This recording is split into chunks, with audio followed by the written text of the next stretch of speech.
Hey guys, welcome back. In this video, I'm going to show you how to change a page URL on Wix.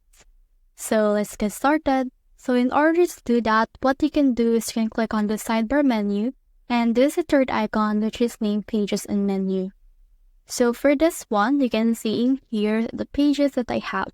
So if I want to change a page URL, I just need to click on that specific page's three dots. So for example, I want to change the page URL per products. I can click on the three dots right here.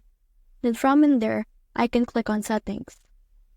So under there, you can see everything like the page info, the layout, permissions, SEO basic right here, as well as this advanced SEO. But what we need to do is to change the URL slug right here, which is the last part of the page URL.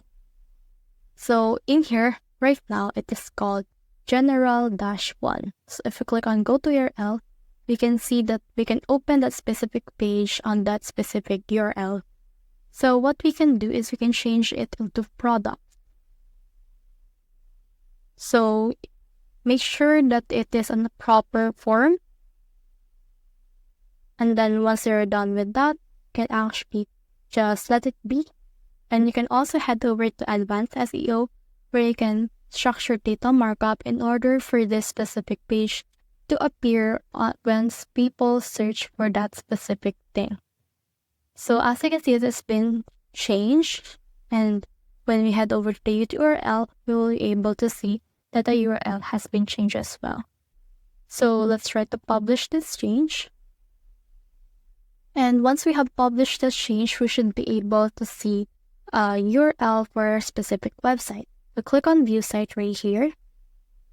And in here, once you have done that, as you can see, there's kind of a error right here because we changed the name, but we can just change it right here. And once we head over to the right URL of our website, we should be able to see the products page of our specific URL slug. So here's the product page. When you click on that, as you can see, the products has been added right here. So that's the whole process. I hope this video helped you to change the site URL of a page. If you have found this video helpful, simply leave a like below or subscribe because it helps me reach more people. See you soon.